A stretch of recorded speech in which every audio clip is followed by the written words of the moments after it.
We're going to be celebrating Desmond Howard's induction this past year into the College Football Hall of Fame.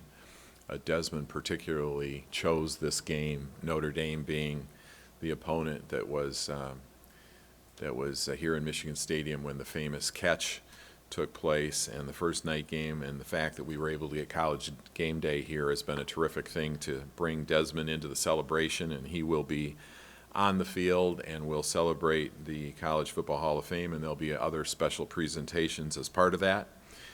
We will have a special tribute to 9/11 to commemorate that event, with the anniversary being the next day. Our band will be playing God Bless America. We'll be scrolling the names of the 18 University of Michigan graduates that lost their lives in the Trade Center tragedy. And we think that'll be a special moment that's very appropriate on September 10th. We're going to have a flyover following the national anthem. We're going to have a C-47 plane from the Yankee Museum that I think our crowd will really enjoy, and it ties in a little bit with some of the things that we're doing programmatically on the field. During the game, the 1971 team will be here to celebrate and gather around the 40th anniversary of their championship team. And I say they, I actually was a sophomore on that team, and I'll be, to the extent time allows, celebrating with them on the 40th reunion of that team, and we're going to be highlighting them and introducing them during the game. I was actually at a Regent meeting several weeks ago and told the Regents, even if you're a Regent, there are no tickets left. We have just gotten to the point where there is no backlog of tickets. There are none left. They're all gone, and that's not a typical occurrence at Michigan Stadium. In modern times, based on a lot of people who have been around for a long time, around Michigan football and the athletic department and all of the records that we have, this would be the highest demand ticket ever. We have an overall approach to safety that's comprehensive and student-centered, and while students will be, we hope, a loud but sheer number, small number in the stadium, we have spent quite a bit of time working with the athletic department to make sure that we have focused on Saturday's game. Our efforts are anchored in two programs that are important to us. One is called Stay in the Blue, and it really is about responsible drinking, safe and responsible drinking for those that are of age. And then, of course, the other part is a campaign we have around Expect Respect, and that's about respectful behavior both on and off the field. For Saturday's game specifically, we're thrilled about a number of events that have been planned with students that sort of are tailor-made for the Under the Light experience.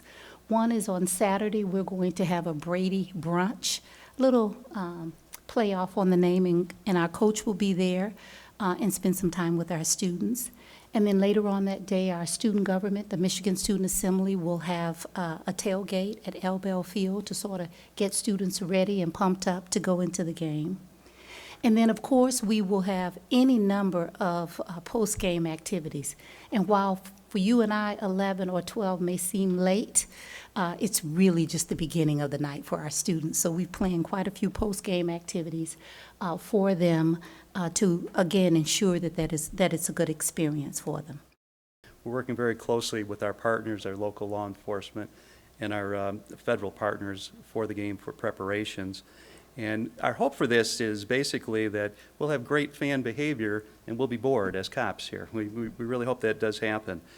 But if it doesn't, we are prepared to take the necessary police action for any eventualities. For the game on Saturday, a couple things I want to mention again is the gates open 2 hours before game time, and we really want to encourage people to get there early. It's not a secret we're doing increased security at the gates, and therefore it might take a little longer to get through. So we really want to encourage people to come to the gates early to get into the game on time. And also the parking areas, none of the areas will open until noon, and this is going to be strictly enforced as far as vehicles in the roadway. Vehicles will not be allowed to stop in the roadway. Vehicles will have to continue moving, so no entry into any of the parking areas before noon for the game. Other thing is that we just hope for outstanding cooperation with our fans for the game. Now, Saturday was my first game as chief here, and I have to say I was extremely pleased with the reaction that we had from all of our fans, and especially the students at the end of the game when we actually had to go forward with the complete evacuation. They were very cooperative, went very smoothly, and we're hoping for the same type of reaction on the game for Saturday night. We will tighten up our perimeter security around the stadium. At the gates, we will have people who are trained to be watchful. We'll have more eyeballs, more feet on the street as it relates to the gates to make sure that we're watching. And certainly if somebody is not in a condition to enter the stadium, we'll deal with that. And if anyone is trying to bring alcohol into the stadium, we'll deal with that. So we intend to do everything within our power to protect the safety and security and the experience for our fans. The thing that we have to reach out to the greater community to understand is personal behavior. And we just got to keep the alcohol out of the stadium. We don't want people to enter the gates in bad condition.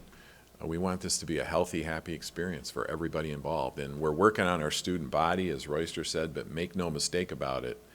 We have 22,000 students who will be at that game. The other 88,000 will be fans who are coming from all places, and we're reaching out to them and making sure they understand our expectations for them as well. We have to make this a great experience if we want to do this again. I would like to do one night game a year, if it goes well. If it doesn't go well, it doesn't matter what I'd like to do. But to the extent we could get into a situation where we would offer this opportunity on a once-a-season basis, and that wouldn't be a guarantee. It would have to be the right team, the right situation. So I would never commit myself to every year or 1 year, but if we could get into that kind of a rhythm, that would be terrific. Clearly, the acceptance level of this game is beyond anything we've seen. I've said publicly we could easily sell another 25 or 50,000 tickets to this game. It is the supply and demand model's getting blown up here. We wish we had a bigger stadium, and we wish we could accommodate everybody's wishes.